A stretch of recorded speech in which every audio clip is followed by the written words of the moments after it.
and with guest appearance from this little guy. Okay, well, I just started. So, hello! Today we have another speculation video. This is, Tom and Mitch's X and Y, speculation, with this little guy. And by this little guy, I mean Joss. Hello! Yes. Thank you for that. Thank you very much for that. I am Mitchell's little brother, though the amount of times that he likes to point that out, I like to... Nah, sorry, just rambling. Anyway, so it's been, what, less than an hour, maybe an hour, since, this new EV evolution has been, revealed, Ninfia. And, we thought we would, huh? I was just repeating Ninfia. And we thought, we'd have some speculation about it, so, who wants to go first? Well, I think I'll go first when talking about Ninfia. Now, of course, when people look at color schemes of certain Pokemon, you can usually tell what kind of types they will eventually become. Like how many purple-colored Pokemon might be psychic or poison. And when you look at Ninfia, you feel that it might be a normal type. Now, looking at that, it's interesting because many people around, and I remember Mitchell specifically saying that if they ever made a normal evolution, he would not like it. But honestly, looking at Ninfia, I say that it is a very nice-looking normal evolution. Certainly not what many people... If Eevee's genetic structure is unstable, why would it be so unstable to keep it The same. Yeah, I don't know. I mean, to me, it reminds me, the color scheme is a lot of is it Milotic? However you say it. Milotic, yeah. Pretty much, you know, it shares the same color scheme of mainly beige and with light reddish pink and light blues. And also it's kind of got like the two dangly bits that Milotic has. There may be, okay, this just came to me, I know it's completely off track and it doesn't really look like it, but do you know what a nymph is? Yes, a nymph. It's I think it's a female being centered around a specific element, like wood nymphs, sea nymphs, all that kind of stuff. Kind of like a fairy kind of thing? What if it's ground or rock or something that's got something to do with the earth? Oh. Or maybe, what if it's a fire type with the ribbons? I honestly don't think it has anything to do with the normal typing. I think it's a new type, and it's got to be seen different from the others. And if Glaceon kept the prefix, the glace, into Glacia and Glaceon, and then Leafia and Leafeon, why can't this be Ninfeon? Because all the other evolutions prior to Glaceon and Leafeon were called Blackie, Ify, and the other ones just had silly other names. Yeah. But actually, on the topic of this being a new type, now, I am going to voice my opinion. If it is a new type, aside from the 17 types that we have already been given, I think that that is a very poor move on Game Freak's part. Because honestly, I know it's been said before, but I feel like I should say it here. Introducing a new type this far in, I think, is completely pointless. Yeah, and the only reason they did it with Dragon, there isn't a new Dragon type energy, there's only the new Dragon type because of the Year of the Dragon. Yeah, I mean, like, what type, like, if it's not one of the existing types, what type could they introduce? We've talked about this before, but...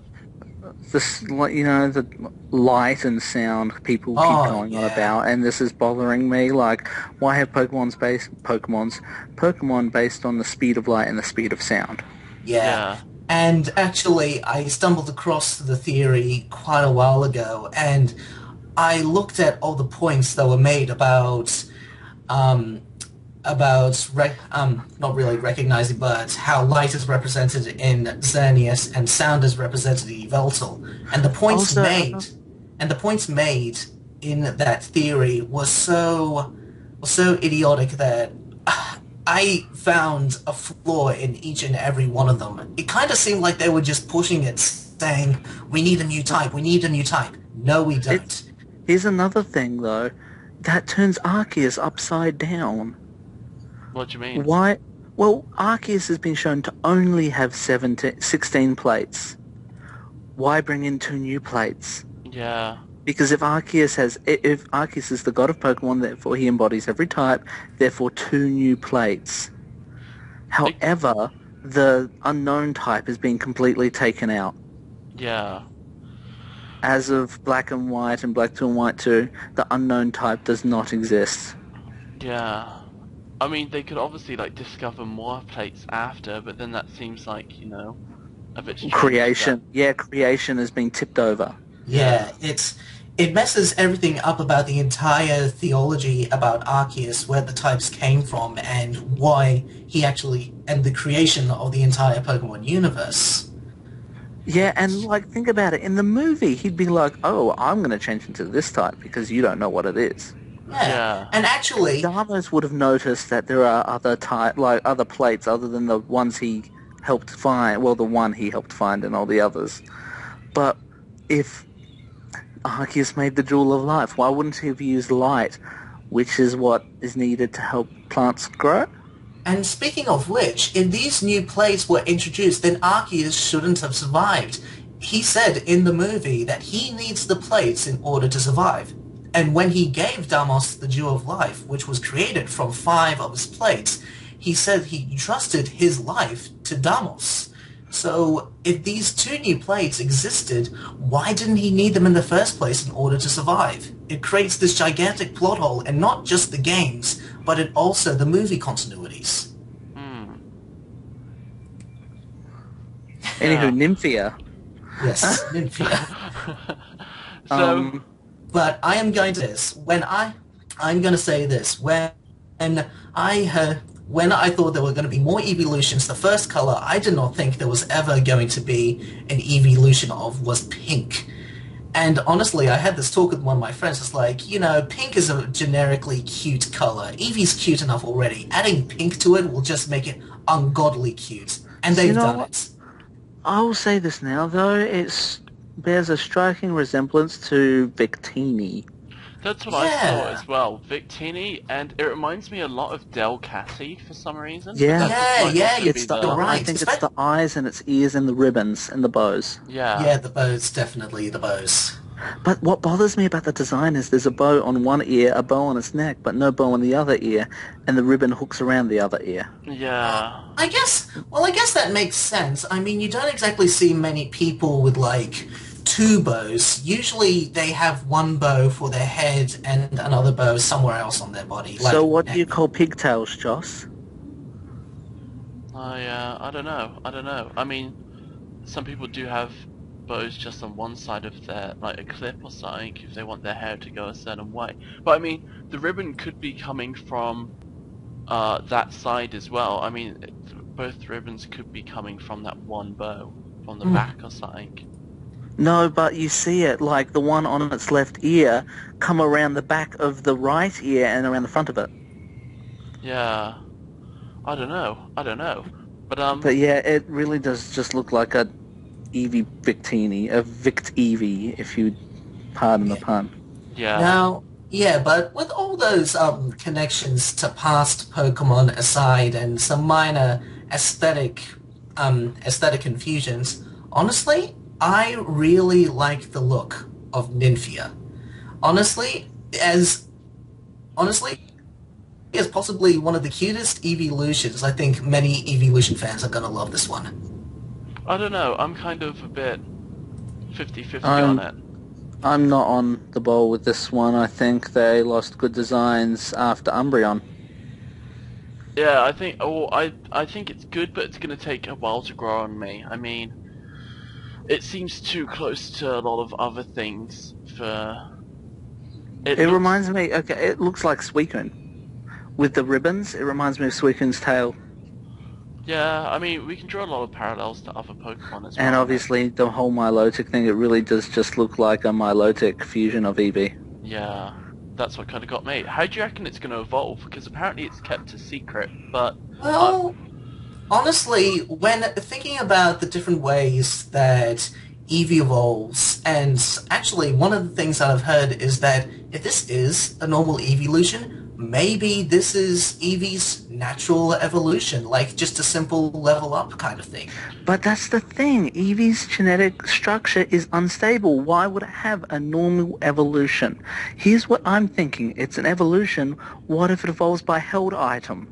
Yeah, Because something none that of the other hasn't been... evolutions do that. Because, well, the first 3 evolve by using a stone. Then the next 2, time of day. The next 2, location. Why not items? Oh, actually... Like being held item and leveling up, kind of like Weavile and Gliscor. Actually, remember when, Mitch, when I think it was the last video, you pointed out that they were going to introduce, like, a way that friendship makes the Pokemon stronger? Each of the evolutions seem to be introducing, like, a new mechanic to the game. So, obviously, Umbreon and Espeon were the day-night cycle. Day. But what about Ninfia and Glaceon? That's only location, though. Yeah, location evolutions. You had to evolve them in a certain location for them to evolve. So you think Bond, like the friend? No, but even then, that applies to. Yeah, but no. Well, I don't know. Espeon and Umbreon. I don't know. They could introduce some other kind of mechanic, like they said, that makes Pokemon stronger. Maybe it does introduce new evolutions to old things through this new way of bonding. I don't know. That's all I'm going for, but it does sound too much like the. Because it looks happiness. Okay, so do you know what I'm seeing? It's either there might be a bow kind of item, because it reminds me of the Silk Scarf. Yeah. But so there may be an item that you give it, and it evolves. And actually, I remember a lot of people saying that it also might be a heart scale kind of thing. Because many people, I don't know why, but they were connecting the heart scale to the shape of the bows, and I don't know, I truly don't see that. No, I'll say this now, why not the prism scale, the thing that evolves Feebas? Yeah, but then the thing is that they have to introduce a new way for it to evolve anyway, because then why wouldn't you be able to get it in the old games? Yeah, there's no evolutions that... I think there's one, but I honestly can't remember what it is, but there's no evolutions in the newer games that you can get that were in the old games. I think there is one exception, but I honestly can't remember what it is. No, in all honesty, I don't think there is, and give me a second. The little kiddos getting upset about something. Would you like to explain, or would you like to keep it boxing under wraps? Oh well. Hello. Fist. Something? What? Something with your fist. Hello? That's all I heard. Hello. You went silent for a second. I've got okay. I'm holding his pacifier, and I'm trying to give it to him, but he's punching my hand. Is what I mean. If you haven't gathered, between the last video and now, Mitch's wife is giving birth to a son named Jaden. So congratulations, Mitch. Thank you. Congratulations on becoming a father, me becoming an uncle, and becoming a granddad. Tom is an uncle too. Tom is Uncle Tom. Tom needs you. Uncle Sam. Uncle Tom needs you. So yeah, also, I guess that's enough talk for Ninfia for now. What about the other bit of news they've released about Mewtwo? Yes, Mewtwo. Now, again, this is interesting, especially considering how recently a lot of the older Pokemon reveals in the very early seasons of the anime and movie franchises have somehow started to become more apparent in the later seasons, like Ash's Charizard returning and us seeing more of his Pokemon in some of the anime openings, and now finally Mewtwo making his third theatrical appearance. What I think is interesting about that is that it seems that both in the anime and in the movies, they want to try and make a connection to nostalgia and to older fans. We lost Mitch for a second there, but he's back now, hopefully. But yeah, I agree with you on that one, I guess. The thing is, that was interesting. That was. Senderman, are you there? Oh no, I hope nothing bad's going over on there. I hope everything's okay, but Yeah. I hear a baby crying or laughing, Yeah. either one. Oh. But do you think? Hello? Oh crap! Marble Hornets. Mitchell, the Slender Man of your Slender Man icon is making everything go weird over here. Can you kindly tell him to stop? I think he's gone. Oh, damn it. I don't know. Slendy got him. There's an icon on his picture, and I don't know if I should click it. Hello? Okay. Oh, we're calling him back. It's okay. Okay. Well, we might as well tell him about the Marble Hornets thing that was going on with him. Yeah, it was kind of weird. I might have to cut that, or maybe I'll just leave it. I've won. But do you think because of the earthquakes in Japan last year, was it last year or the year before? Whenever the earthquakes were, that we missed the Team Rocket versus Team Plasma episodes? Do you have a feeling they could be trying to make up for that now in this movie, or? Well, I think it's a little bit difficult to say because there were a lot of Pokemon episodes banned for specific reasons for one or another. Like for an example, that Whiscash episode from so many years back was banned because it was going to air at the same time that Japan also experienced some earthquakes. But yeah, I don't know. I'm not sure if it's a case of making up for what they lost, or whether or not it's just a nice nostalgic nod to the first season or so. Yeah. Also, Mitch apologizes because his internet is apparently cut out or something, and he can't hear anything. So he says that he is sorry. Well, that's okay. We'll try and continue without him. Yeah. But yeah, and actually, on the topic of the Extreme Speed Genesect movie, I was actually a little bit interested, especially considering quite a while back when we were looking at the teaser trailer, there was a lot of speculation that the new poster was, I don't know, not really featuring like a new Pokemon, but hinting towards a Pokemon that wasn't Genesect. Yeah. And I don't know. When I first saw it, the poster we're talking about is the teaser poster where we see Extreme Speed Genesect in the foreground and a purple stream of light in the background. Originally, I thought the stream of light in the background was just an ordinary Genesect. I mean, we see an ordinary Genesect in the trailer, but Mitchell told me it's like they wouldn't do that because a stream of light represents something that's fast, and of course the extreme speed Genesect is the focus of the movie. So if they were going to show any Pokemon going fast, it would be the extreme speed Genesect. But obviously that's red, not purple. Yeah. So. Obviously. Oh, sorry, I thought Mitch was back for a second there. So that's obviously Mewtwo, I guess that we're seeing is the purple light. Yeah, but what is going to be interesting about this is that, yet again, one of the things that pointed out is that both of these Pokemon were manufactured by two criminal organizations, Team Rocket with Mewtwo and Team Plasma with Genesect. Now, actually, one of the things that many people have pointed out is that, considering that these two were created for evil purposes, could there be some kind of friendship to form between the two? Yeah, I don't know. I'm not too sure on that one. I mean, but what would the friendship be? Well, considering that both of them aren't exactly given a clear purpose, they were created, but not for their own means. They were created for someone else's, much like Genesect is. So if they got together, who knows? Maybe they decide to figure out their own way of living, much like how Mewtwo figured out his way of living in his second movie. You think Mewtwo might actually be like a kind of good guy?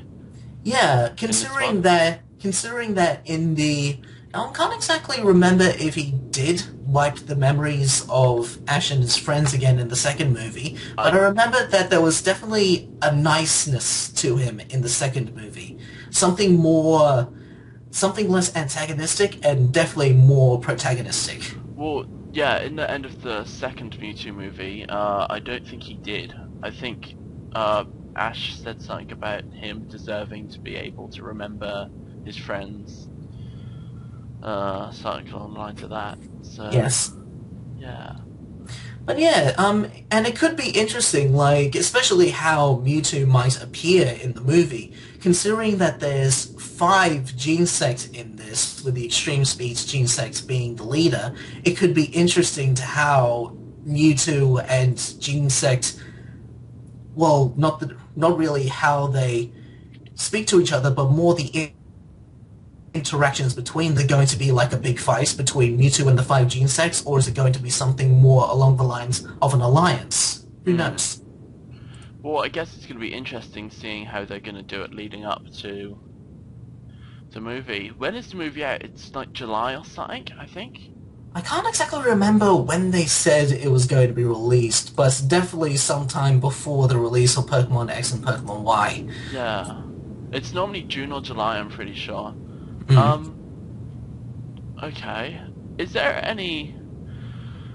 I'm trying to think of a way to word this question. Well, since, like, they haven't shown all of the scans of Korokoro yet, is there anything else you're hoping to be revealed or anything? Well, if there was to be anything else that would be revealed, I'm either hoping for more clarification of what the region is going to be like. Already, now, I know many people are banking on more Pokemon, and granted, I am definitely looking forward to seeing more new Pokemon, but knowing more about the region also is a nice feeling. It gives you a sense of what the region is going to feel like, especially with the scans we got of Unova in the first few scans, because you get this sense that it was going to be grander than it's going to be before, especially with the shifting axes where you can see so far ahead of you, and you can see the cities when you go out onto a lookout or something like that. Yeah. The thing that's going to get me about it is, are they going to continue to make bigger and bigger regions? Or because, like, I remember when, you know, Sinnoh came out, they were saying, oh, this is the biggest region so far, and then Unova came out and like, this is the biggest region. So, are they just going to continue to make bigger and bigger regions? Or, I'm kind of, well, yeah, a bit hesitant towards that part of it, though. Yeah, and actually, what I think could be interesting. Now, I'm not hoping that they do this for this specific generation, but just as an idea, it would be interesting if a newer generation and a new game introduces not just one region, but another new region, kind of like what they did with Gold and Silver. But even then, Gold and Silver introducing Kanto was already a set region. But in a new generation where it's 2 different regions and you can travel between the 2, I think that might introduce something interesting. Like for an example, how we know that this region, I'm not exactly sure what it's called just yet, but we see that it's based around Europe. And it could be interesting if a generation was to do the 2 region idea, where you travel between, like, I don't know, say one region based around the Greater Britain Island and Ireland. Yeah. Example. Well, I don't know if you've heard the other videos or watched them yet or anything, but Mitch and I were talking about how different areas of the trailer that we saw at the start, different scenes in that had different places in Europe. Like, yes, the castle was part of Amsterdam or something, and obviously you see like the Eiffel Tower in the background. Yeah. And that desert is part of Saudi Arabia. So, I mean, I've been kind of thinking about it, and I suggested back then that, like, you could go to different parts of the region after completing, like, certain parts, and I found a better way to explain it, kind of like in Pokemon Conquest. How, like, you've got different provinces or whatever, parts of the region that are based on a different type. They could always, kind of pull something like that for the different countries that are in Europe, as in, you go to like different small, like the region is separated up into different provinces of, where the countries in Europe would be. So as you journey around, you go into different areas, and there are different Pokemons. Yeah, that does sound like an interesting idea, especially given how many countries there are in Europe alone. Yeah, I guess. But yeah, with what Mitchell said about the region possibly going into possibly going into the Middle Eastern countries, I don't know. I don't exactly think that will work because there are deserts in Spain. I don't think you need to go so far as towards the Middle East in order to put in a desert kind of area for a region. I'd actually like to I'm wondering if that desert screenshot might be a bit of a spoiler or something for after the Elite Four.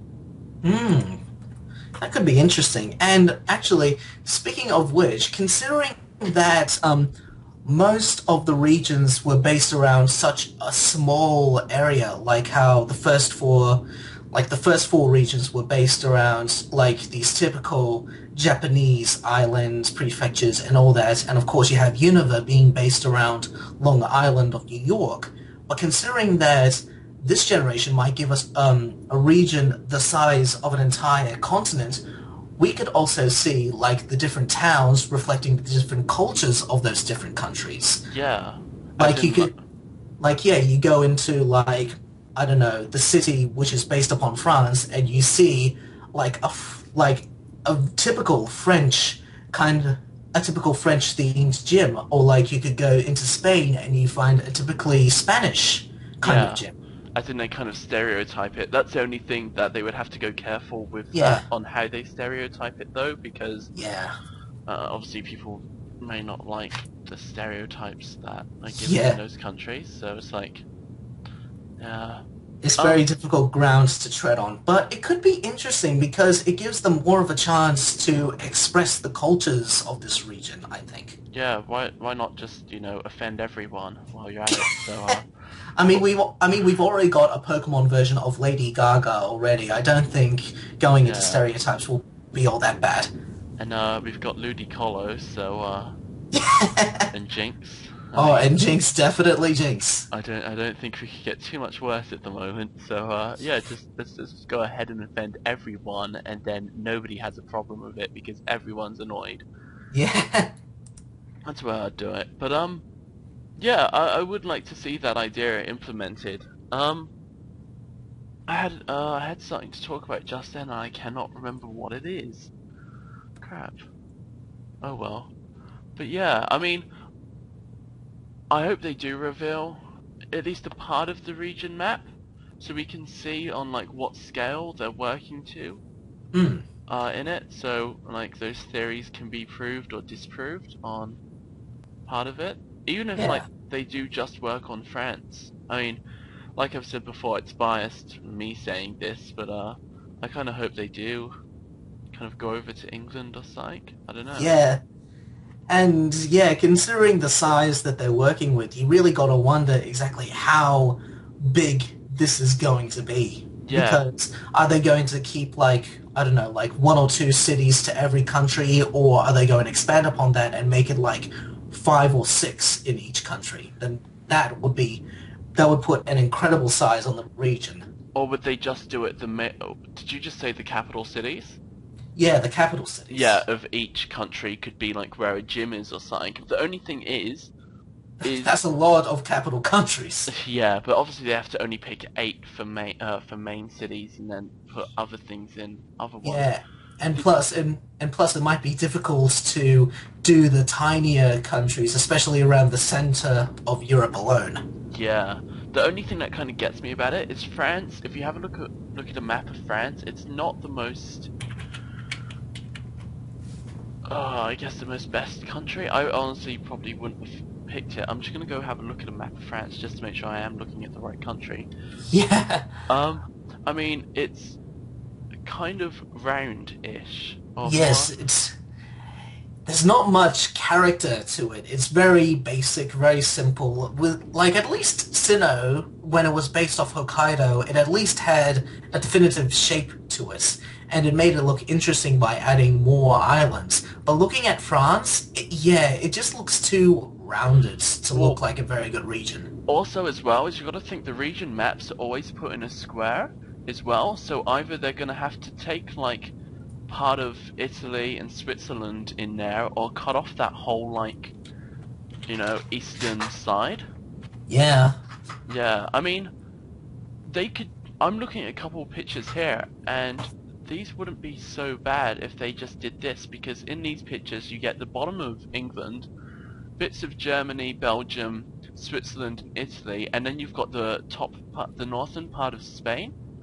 Hmm. So that would include those deserts, it would include France, it would include lots of mountains and stuff, and Yeah. you could, like I mentioned in one of the last videos, is that one of my favourite things about most of the old games is the surfing routes, how you actually had to go across water to get to like islands and things, like Cinnabar Island, or Cianwood, and all those islands out of Hoenn.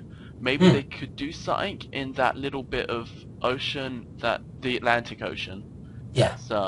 that France and Spain kind of curve around. So Yeah, in the Bay of... I can't exactly the Bay remember the of name. Biscay, I think that's what it's called. I'm gonna go, yeah, Biscay, Yeah, the Bay of Biscay. the Bay of Biscuits. And Bay of Biscuits. But of course, you do have to remember, it's like, when it came to some of the areas that the regions are based on, they didn't exactly keep it how it's geographically pointed towards. Like, I'm not exactly sure what they did it, but I remember the islands that they decided to base Hoenn on. Instead of keeping it the shape it was They swapped it geographically, around by yeah, 90 they degrees. rotated it at least 90 degrees or something like that. Apparently Jaden has the hiccups. Oh, poor guy. But yeah, and they could do the same here. Like, they wouldn't have to keep Europe the same way it is to make people immediately look at the map as like, oh wow, they decided to base it off Europe, how original. Yeah. But what they could do is that they could just tilt it, I don't know, like maybe 100, 180, or just 90 degrees. And I think that could look interesting, especially if they were decided to incorporate the other places like Norway and Sweden. Like if they decided to make those countries like into this larger island and remove Russia and other Asian countries from that.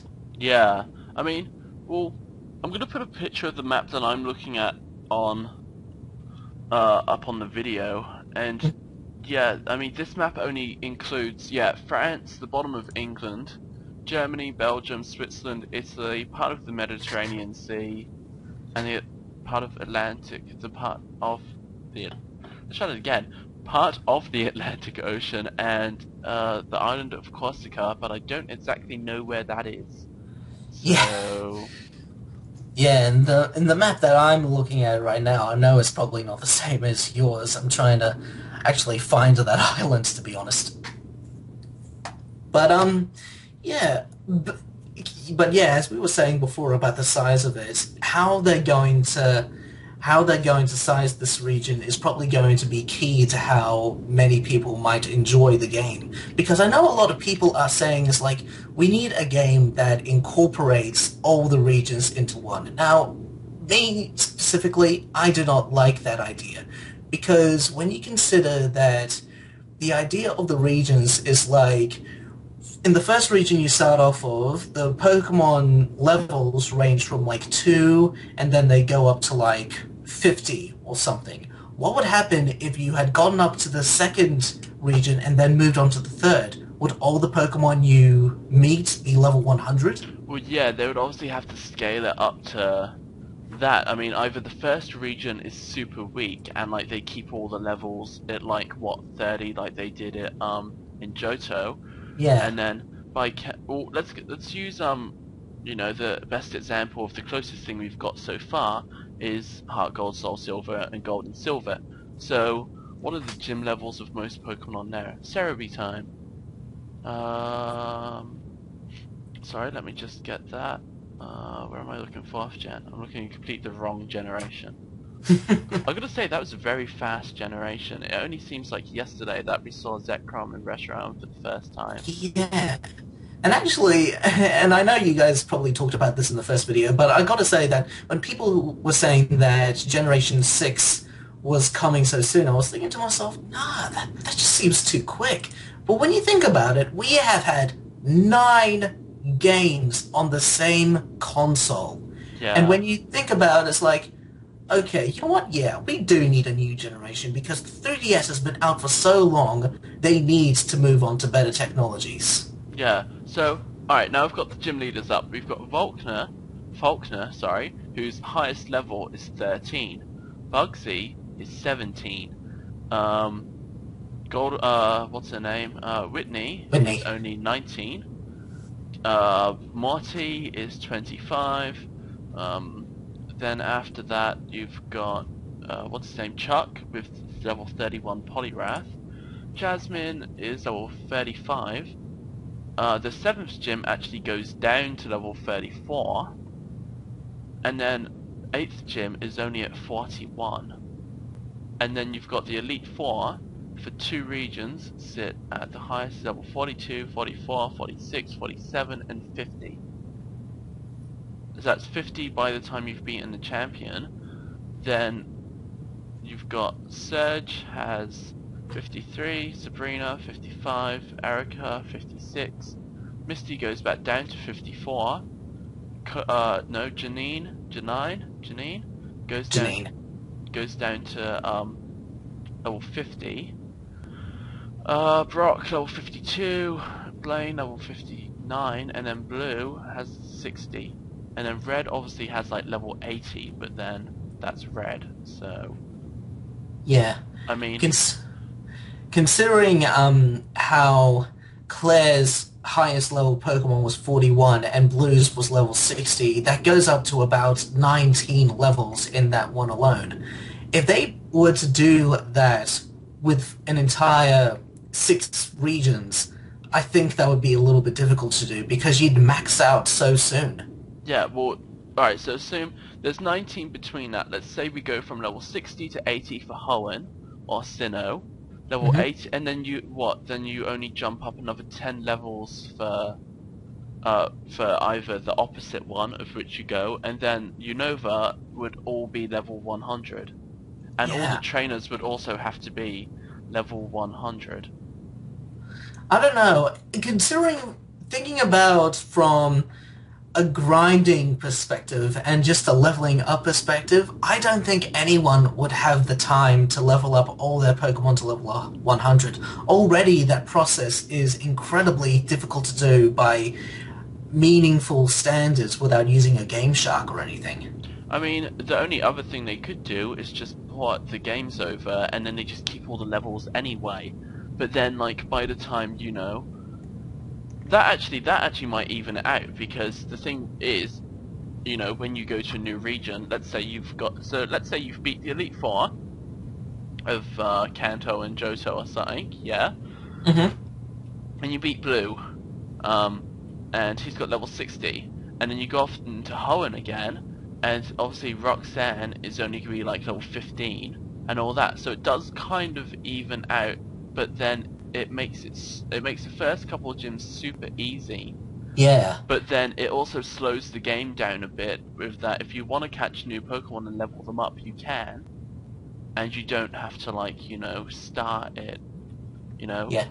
But even then, if they did decide to do that, like, you beat Blue, you go over to Hoenn, and Roxanne starts out with, like, level 12 Pokemon, but when you're decked out with Pokemon that are like, I don't know, level 80, would they, in order to make it more challenging, deny you the use of the Pokemon you used in Johto and Kanto, and you'd have to start out with new Pokemon?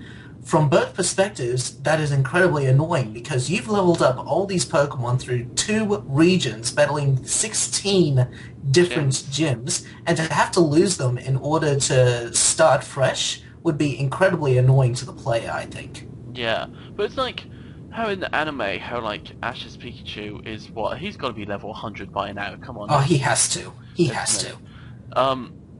Obviously that's kind of meant to be put in like a more realistic stance on the games, but yeah, he's still able to take that around the world, and it still loses to quite well. It lost to a level 5 Snivy. Yeah, that that just makes everything even more confusing. Yeah. Hmm. I don't know how they would do it. I mean, it'd have to be an MMO. Honestly, it would have to be an MMO, and I don't think Nintendo would ever do that because it would end up too much like World of Warcraft or, you know, Guild Wars or Yeah. EVE Online. And But considering that Nintendo have always been about the gameplay and nothing like like Xbox Live or any kind of thing like that, like major interaction and all that. They have been mostly about the gameplay. Online is just another thing to add to it. yeah.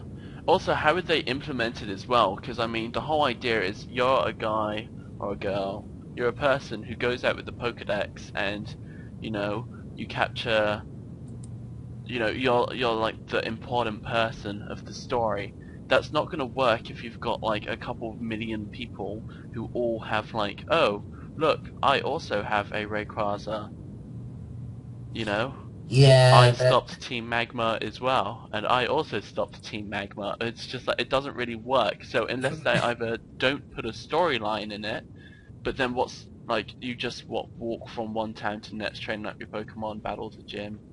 Yeah, you would have to make it different. You couldn't take like the regions that have already been introduced to us and slap them into an MMO in order to make it work as both a linear game and make it interesting for each player. You'd have to make a new region with new rules, new people, new cities, new landscapes, and new villains. You wouldn't necessarily have to introduce new Pokemon like they did with the Pokemon console games like Pokemon XD and Pokemon Colosseum. Yeah, You just have to make a new region with a new story.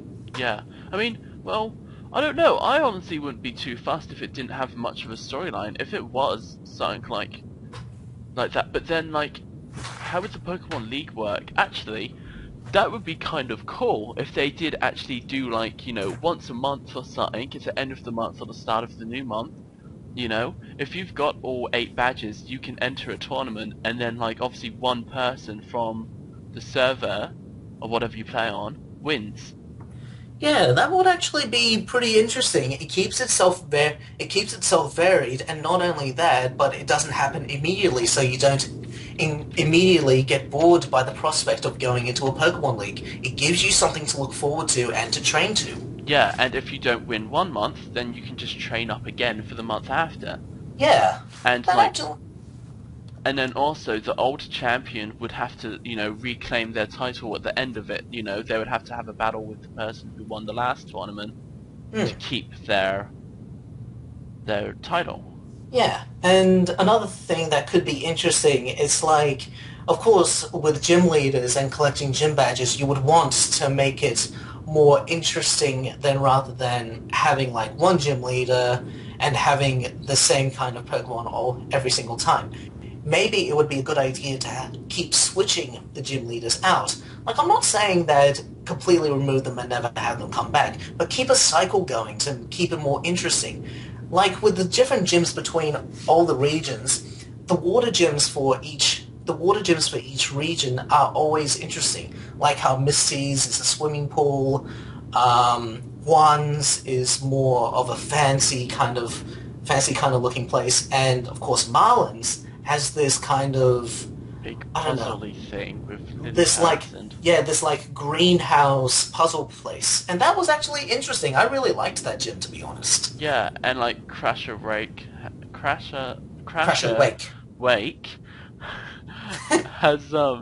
has some kind of like, you know, where you raise the ward levels and lower them and step over platforms and stuff. Yeah. I mean, yeah, I don't know. I'd kind of like to see that, even if it like wasn't it wasn't gym leaders, if it was some kind of like battle frontier kind of thing, and then had a tournament at the end for like the master of the frontier.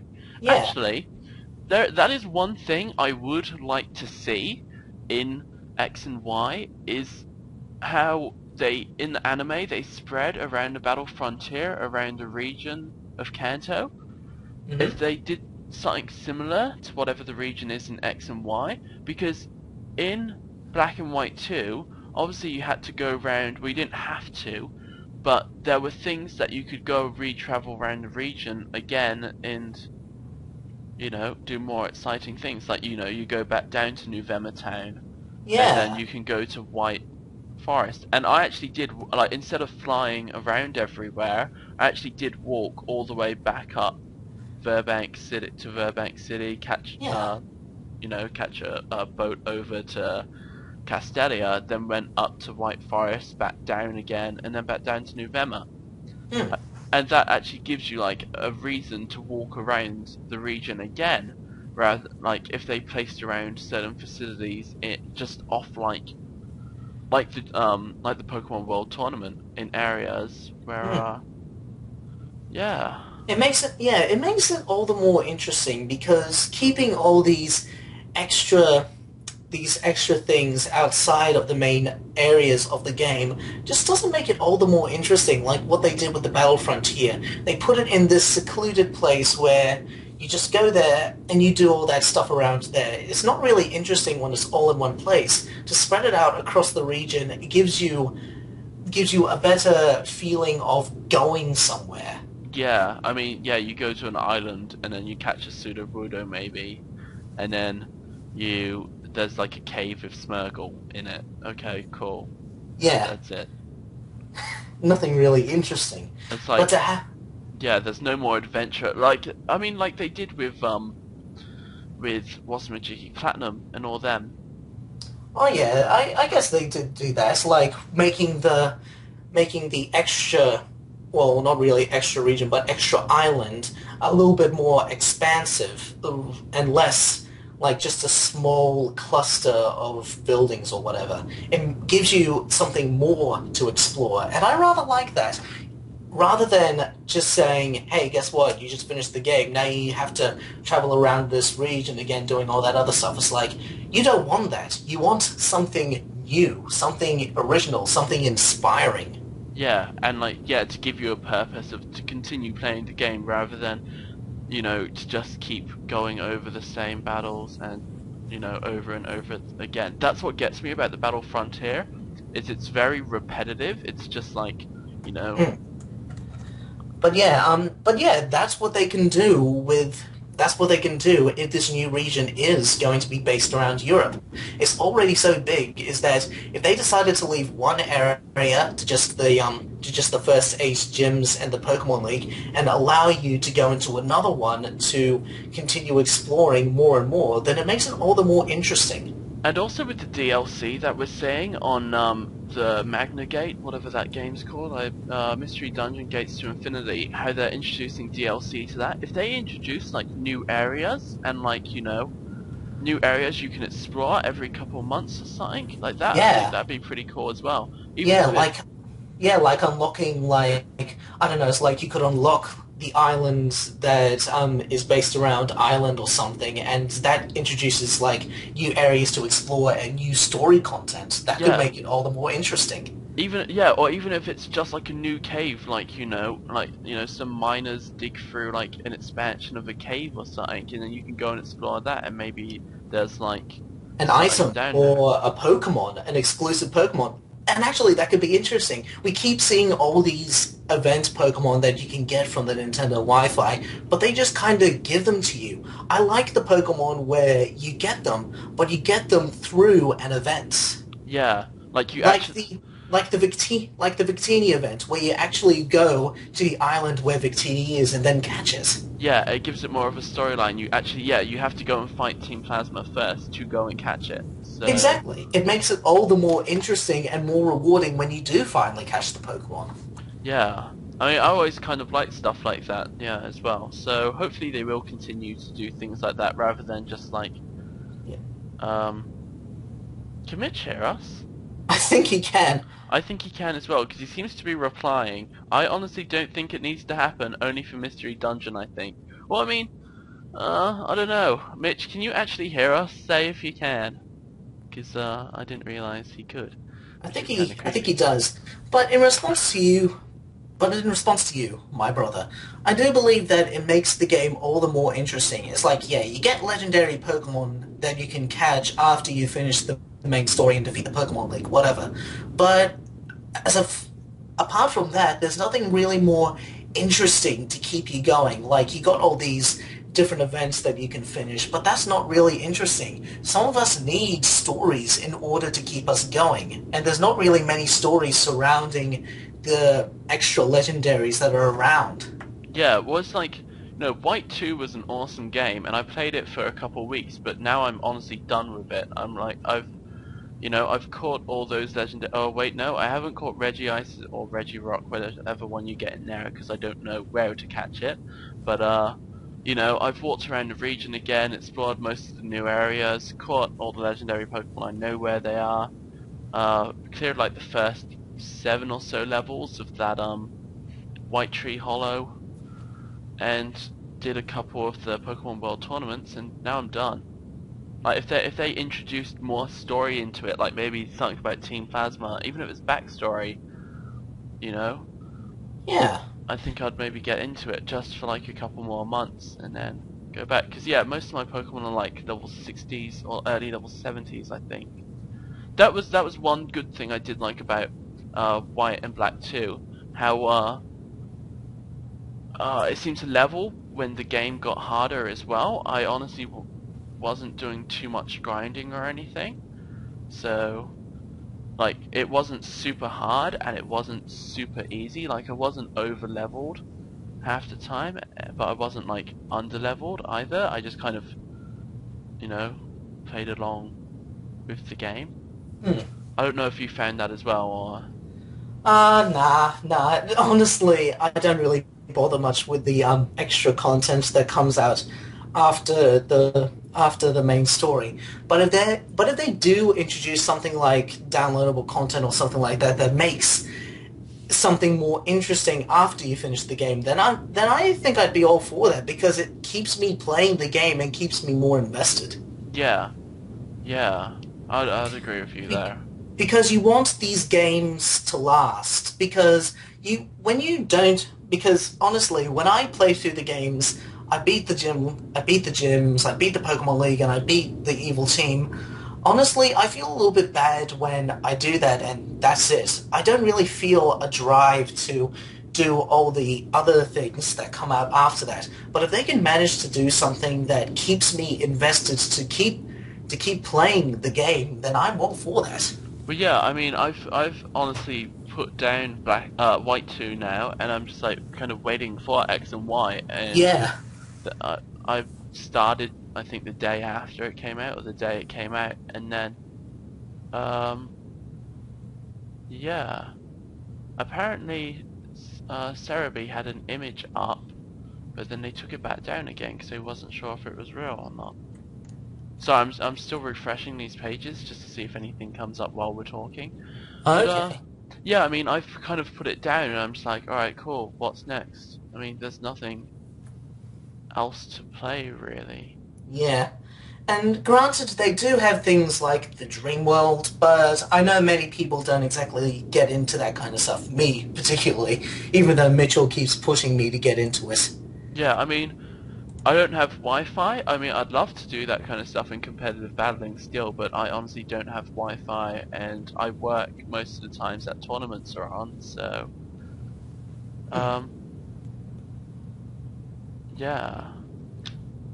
Yeah, I mean, so just playing it by myself doesn't really give me too much incentive to continue to play it after. Yeah, now I've done everything. And actually, speaking of which, I'm not exactly sure if you guys looked at this from the trailer, but talked about this in your previous video.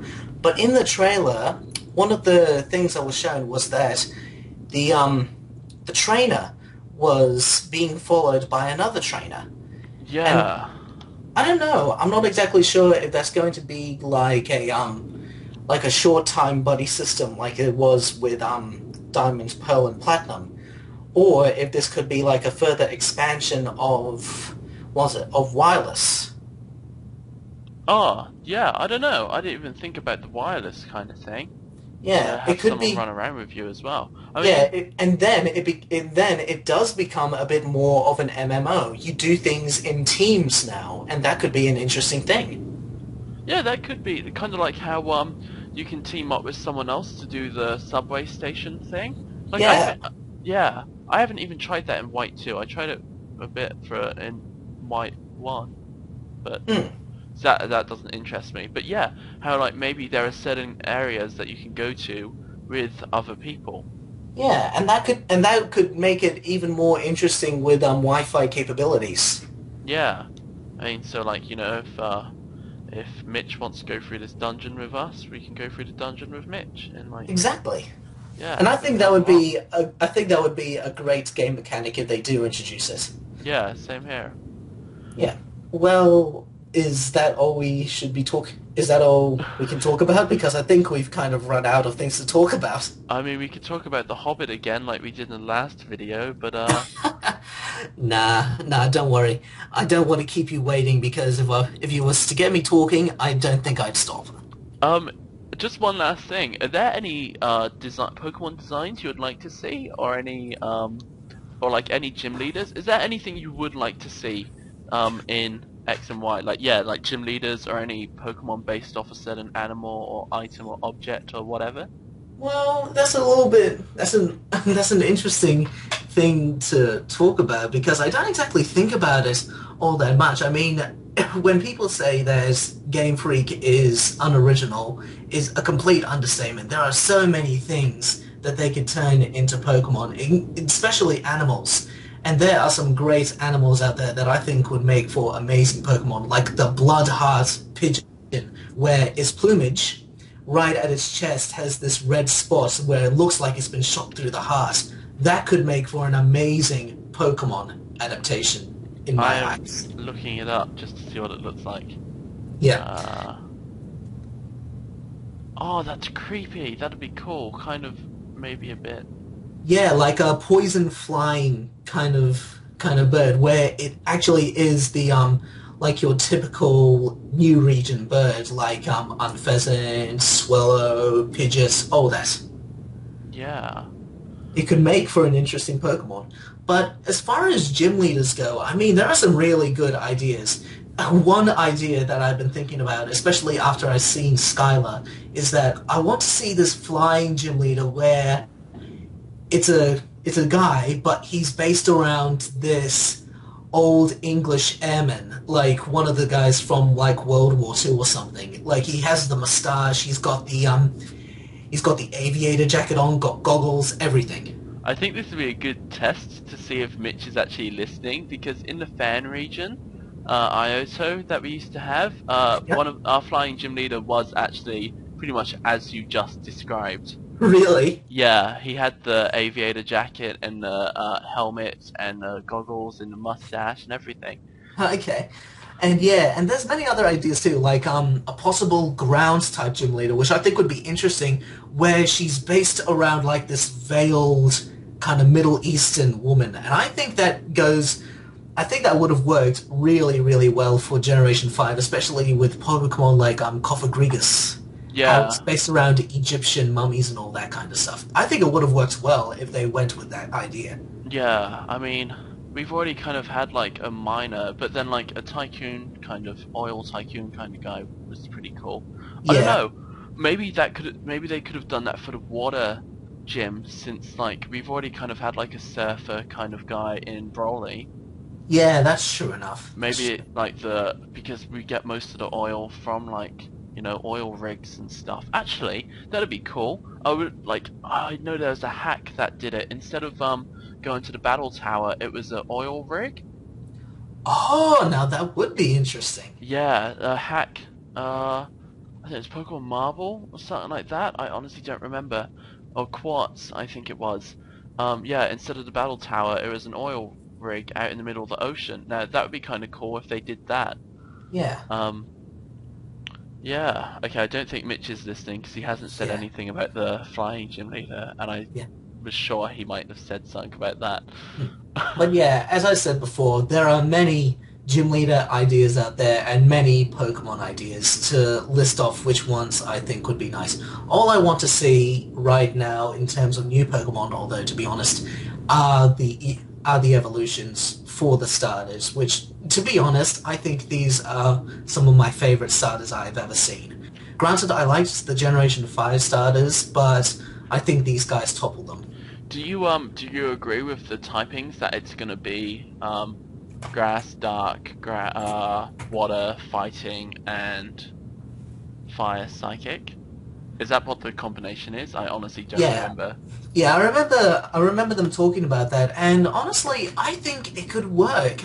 I mean, I remember many people saying it's like, oh, you can't have those types. I mean, they've already been done. It's like, what? So what if they've been done? There's like 7 Pokemon in the first generation that are grass poison. What's the matter with going with these types? There's only like 2 Pokemon that are grass dark, and 2 Pokemon, well, no, either 2 or 3 that are water fighting, and there's only been 1 fire psychic. What's water fighting? You've got Poliwrath and... You got Poliwrath and Keldeo. Yep, I don't think there's anything else that's water Ah. fighting. Fire psychic, you've got Victini. Victini, and I guess if you wanted to go off on a tangent, you got the Darumadol version of not Darumaka, Yeah. Namanitan. And then of course the 2 grass dark Pokemon are Shiftry, Nuzleaf, and one more, Cacturn. Oh yeah, Cacturn. That's all 3rd gen stuff. Yeah. And also, the reason I brought up that it reminds me of Milotic before is what I didn't get a chance to say is maybe they'll introduce a new kind of Pokeblock.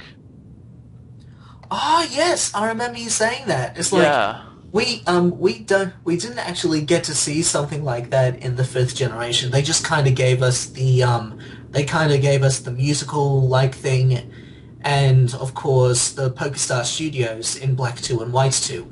It'd be interesting to see if they do return Pokemon contests, because I think I remember a lot of people saying that they actually liked that kind of stuff. I don't know, it's not for me, but I do remember the Pokeblocks a lot. Yeah, and that would also kind of explain why its design looks a lot like Milotic, because obviously it's probably gonna evolve if its beauty's maxed out, if they do introduce a new kind of Pokeblock or whatever. That's what I'm going for, an evolution of some kind of that, or the happiness thing. Yeah. Yeah, because like I said before, they always do introduce, it seems to be on a new mechanic, so obviously that would be a new mechanic to bring out a new side of Pokemon. I don't know. Yeah, it could be interesting. But yeah, I guess it's been an hour.